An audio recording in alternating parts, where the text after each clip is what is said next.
Glory to God. God is so good. And let us hear the word of our good loving Father na naka-address sa mga ama ng tahanan, ang mga lingkod ng Diyos.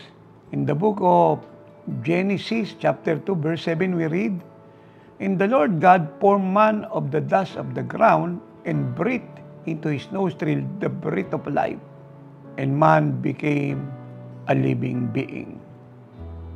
Verse 15, "Then the Lord God took the man and put him in the Garden of Eden to tend and keep it." So dito po makikita po natin ang katotohanan kung bakit ang unang nilikha ng Diyos sa Garden of Eden ay lalaki dahil siya ang leader. Kaya pagdadating ang Father's Day, mga minamahal, mga hinihirang, mga lingkod ng Diyos, ay reminder to sa bawat isa na kayong leader ng tahanan. Ang tagumpay ng bawat tahanan ay nasa inyo mga kamay. That's right, let me repeat that again. Ang tagumpay ng bawat tahanan ng inyong tahanan ay nasa inyong mga kamay. Kayong leader.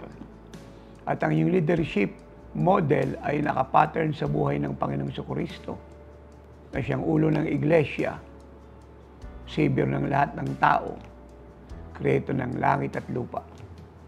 At ang mga araw at oras ay babalik para kunin tayo sa tinatawag ng Bible na the any moment rapture of the church. At dahil si Jesus po ang ating model, tayo pong mga ama ng tahanan, tayo mga fathers, ay dapat i-lead ang ating pamilya number one in love. Yun po ang nature ng Diyos. Kaya yun din po ang ating kalikasan.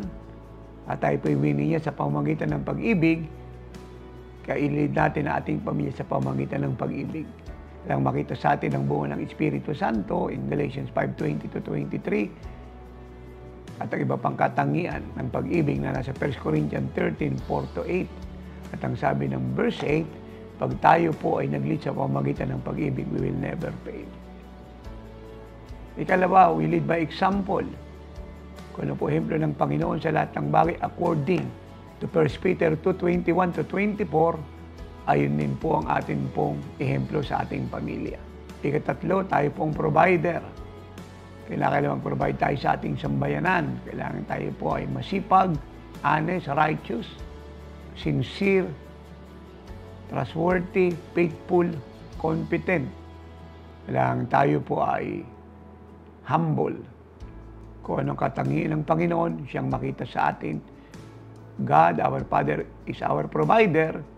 Kaya ang lahat ng ama ay provider ng tahanan. Tungkulin po inyong i-bless ang inyong asawang babae, tugunan ang pangailangan ng inyong mga anak. Then, kailangan ilid po natin sila sa pananampalataya. Kailangan dalhin natin sila sa Diyos, turuang mabuhay sa salita ng Diyos at palaging sumabahay ng Diyos. At yun po yung araw at oras ng pagsamba. Kailangan mauna po tayo sa bahay ng Diyos kasama sila. At ito po ay ating priority commitment. Ilid natin sila sa panalangin sa ating tahanan. Na kailangan lagi po tayong may prayer meeting. Lagi tayong may time as a family to pray sa inyo pong leadership. Kailangan ating ilid po ang bawat isa sa kababaang loob, sa tamang pakikipagkapwa-tao, sa pagiging matulungin, sa pagiging mabuti, sa pagiging mapagbigay, mapagpatawad. Alang sabi po ng Bible, sa pamamagitan po na ating ehemplo at leadership in Proverbs 22 verse 6 and 7, ang ating mga anak ay lalaki pong may takot sa Diyos at ang ating asawang babae magsasabing mapalad siya dahil sa inyo pong mga buhay. And in closing, ang sabi po ng Philippians 4:13, you can do all things through Christ Jesus who strengthens you. Kasama niyo ang Panginoon, sinusustain kayo, ini-empower kayo para magtagumpay po kayo sa inyo pong leadership, sa inyong ehemplo, at sa inyong pangangasiwa at pamamahala ng inyong pamilya. Sama niyo po ang aming panalangin ni Nanay ng aming sambayanan at tayo pong mga ama ay maging pagpapala sa inyong sambayanan, sa ating komunidad, sa ating bansa, at sa inyong mga buhay ay makita ang Panginoong Jesucristo at siya'y maparangalan habang panahon. So blessed, glorious, victorious Father's Day to all. Father God, pagpalain mo po ang lahat ng ama ng tahanan. Ang iyong kalawalatin ay bumalot sa kanila. ang iyong kalakasan, kalusugan, pabor. Pangunahan mo po sila sa pagtatawid ng kanilang pamilya.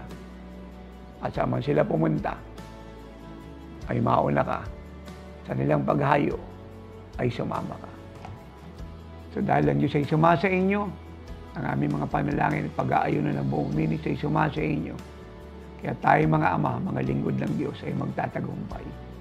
Sama-sama tayong lahat, ang inyong buong pamilya, ang ating buong pamilya, na mararapture na buhay. So enjoy your glory days. We will finish the mandate. At ang lahat ng ama ay sama-sama magsabi ng Amen and Amen.